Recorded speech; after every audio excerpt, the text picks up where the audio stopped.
रिया के शादी के 2 साल हो चुके थे, लेकिन घर पर वो बहुत अकेला महसूस करती थी। घर में उसके अलावा एक देवर और सास थी। सास काफ़ी बुढ़ी थी। देवर कॉलेज में पढ़ता था और रिया का पति दिल्ली में जॉब करता था। रिया जब पति से फ़ोन पर बात करती थी तो पति से ज़्यादा बात भी नहीं हो पाती थी और शाम को घर आकर खाना खाकर सो जाता था और कहता था कि रिया अपना ख्याल रखना बोलकर वो सो जाता था। रिया भी घर को और परिवार का ख्याल रखती थी, पर वो बिल्कुल भी अंदर से खुश नहीं थी। उसके अंदर ही अंदर मन घुट रहा था। वो सोचती काश मेरा भी कोई दोस्त होता तो उससे जी भर के बातें करती, लेकिन ऐसा कोई भी नहीं था।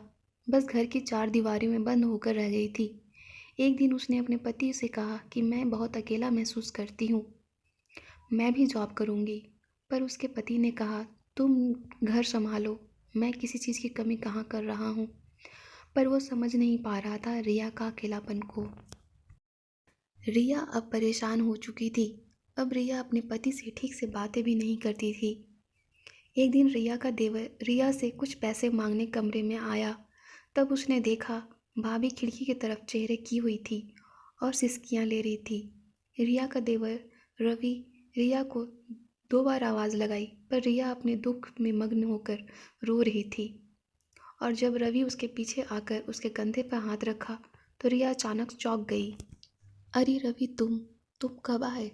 अरे भाभी, मैं कब से आपको आवाज़ दे रहा था लेकिन आपने सुना ही नहीं। खैर भाभी, मैंने आपको रोते हुए देख लिया हूँ। आप क्यों रो रही थी? रिया आंसू पोंछते हुए बोली, नहीं मैं कहाँ रो रही हूँ, बस आंखों में कुछ कचरा चला गया था। ठीक है भाभी, अगर मुझे कुछ नहीं बताना चाहती तो कोई बात नहीं। अरे मैं बताना भूल गया, वो मुझे कुछ पैसे चाहिए थे। ठीक है देती हूँ। फिर रवि कॉलेज चला गया। एक दिन रात के 12 बज रहे थे और रवि पानी पीने के लिए अपने कमरे से बाहर निकला तो भाभी के कमरे से आवाज़ें आ रही थी। रवि दरवाजे के पास जाकर सुना तो भाभी भैया से बातें कर कर रो रही थी। बार बार बोल रही थी, मैं अब अकेली नहीं रह सकती, मुझे भी साथ ले चलो। रवि समझ गया था कि भाभी अकेला महसूस करती है। एक दिन रिया अपने कमरे में थी और बस टीवी चल रही थी, पर उसका ध्यान कहीं और था। अचानक कमरे में रवि आता है और बोलता है, भाभी मैंने चाय बनाई है, ज़रा टेस्ट करके बताना। अरे रवि, तुमने चाय क्यों बनाया? मुझे बोल दिया होता। अरे नहीं भाभी, आप तो हमेशा सबका ध्यान रखती हो, आज मैंने बना लिया।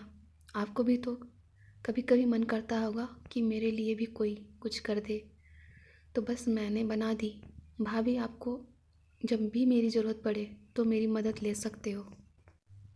वाह रवि, तुम कितने समझदार हो। जिस लड़की से तुम्हारी शादी होगी वो बहुत लकी होगी। रवि भाभी से मन की बातें जानना चाहता था ताकि भाभी इस घर में खुश रह सके। भाभी एक बात पूछूं? हाँ पूछो। क्या आप खुश हो? हाँ हाँ मैं खुश हूँ। क्यों? मैं खुश हूँ, नहीं बस ऐसे ही। पर रवि का दिल नहीं माना और पूछ ही लिया, भाभी आप अकेला महसूस करती हो? मैं सब सुन चुका हूँ। तभी रिया जोर जोर से रोने लगी, जैसे किसी ने उसकी मन की बात समझ लिया हो। रवि, मैं क्या बताऊँ, मैं बहुत अकेला महसूस करती हूँ। तुम्हारे भैया बिल्कुल भी समय नहीं देते, ना ही मेरी फीलिंग्स को समझते हैं। रवि ने आंसू पोंछा और बोला, भाभी मैं आपका दोस्त हूँ, आप मुझसे हर बात शेयर कर सकती हैं। और इस तरह रिया और रवि दोनों दोस्त कम पति पत्नी की तरह रहने लगे थे और इस तरह दोनों देवर भाभी में नाजायज़ रिश्ता बन गया।